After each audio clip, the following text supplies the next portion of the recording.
You know, they were saying that we eat a lot of spiders We eat a lot of spiders. when we're sleeping. I don't. Not as a Oh, meal. when I'm asleep. Yeah.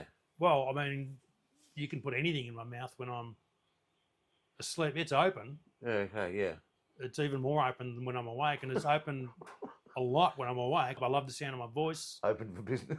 A spider could fly into my mouth. It'd be an interesting kind of spider, though. Well, a flying spider would. A flying. Yeah.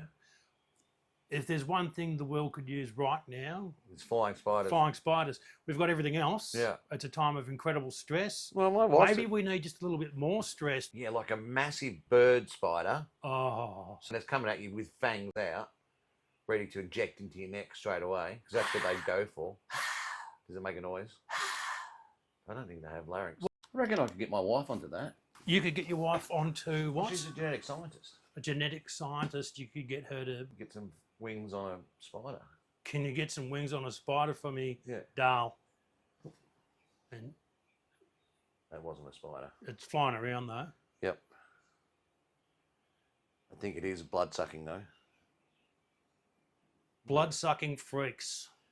Yeah, I know I could get her to do that, but she's because I have put in quite a few requests for different kinds of animals with her that she could genetically manipulate, but she doesn't seem to like any of my ideas. She's not impressed by your. No. Why do you want a six-legged frog? Because it'd be quicker. Yeah. No, but I just think there'd be interesting applications for reconstruction of animals. So imagine you could see why not? Hear me out. Why not have lions that don't have any claws or teeth? They crush you with their body weight. No, they don't. Well, they try and gum you. They try and gum you. I mean, but you stand a fair chance against them, wouldn't you? I mean, they're big beasts, but there's no sharpie bits Okay. for So attacking. a lion that's super depressed. Well, you don't know what it's going to feel. It's like, what am I for? You imagine this lion would have so many questions about its purpose. Yeah, but I don't think they do they? I don't think I they're think conscious enough to have a. They don't now. Yeah, but you reckon if you took the teeth out Give it and the claws, yeah. you don't see how that would be a benefit to the world? They'd be knocking on the door at the psychiatrist's office. They could have a lot of milkshakes or shakes, like rhino shake or something.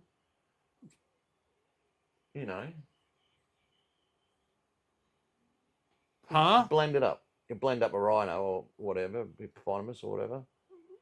Oh, a dead one, obviously. You kill it, and then the lions.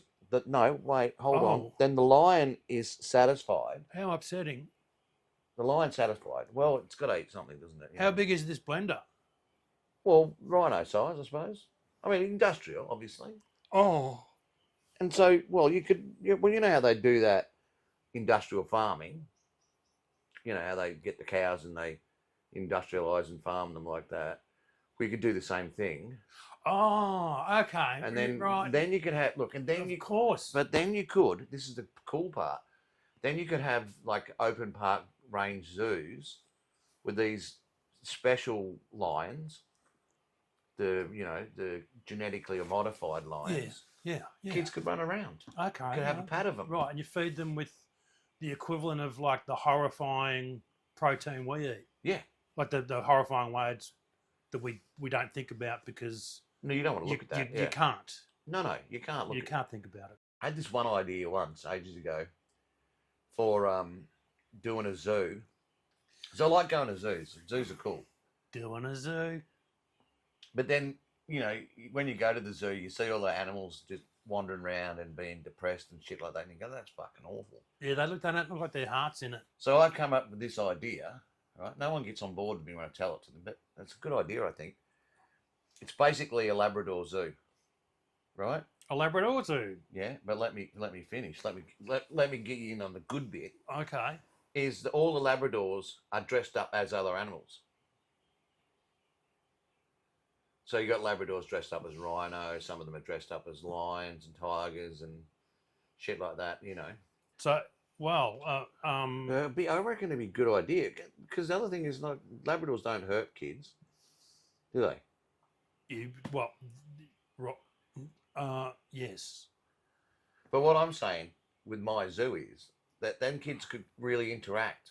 At the Labrador Zoo. Well, like you just got a Labrador and it's got an elephant trunk on it, in an elephant suit. And every day when the Labradors come to work, they get to pick what animal they want to be. Yeah. Do they drive in? No, well, I don't know how they get to work. They honestly. commute. They could somehow. Apparently, Labradors prefer public transport. They like the sort of the communal experience. Dude, they get to work. They get to choose what animal they want to be. I tell you one that's not popular though, is the monkey. The monkey Labrador? Yeah. Well, because you've got to take them up to the tree. Because Labradors don't climb. Labradors can't climb trees. They can't climb. So you have to do a bit of duct tape on that one, and then kids go past them. Put them in a basket and winch them up into the branches. That looks sad, that monkey. You go, it's a Labrador, and they always look sad. There's a few teething problems. Frightened Labrador in a tree. There's a few teething problems. I appreciate that. But I just think it's a much better platform for children to get to know the wonders of nature without being hurt by nature. Without the so much suffering. Yeah. Labradors love being around kids. It'd be great to be able to go up and pet the Labrador elephant, wouldn't it? Yeah, you're right. You are right. Yeah. You can play with them. Yep. You can muck around. You can chuck a stick and the rhinoceros brings the stick back. How good. Because you never see that in the real wild. Yeah. You chuck a stick at a rhinoceros and it tries to kill you. Yeah, right. But in the Labrador world, the rhinoceros goes, oh, you dropped your stick. Yeah. I'll get it. Yeah. Don't worry about it. I got this. Yeah. Comes straight back. The problem is when the rhinoceros doesn't get the message. I've thrown the stick 20 times, mate. It's over. He's like, oh yeah, they do. Yeah, they've got no sense of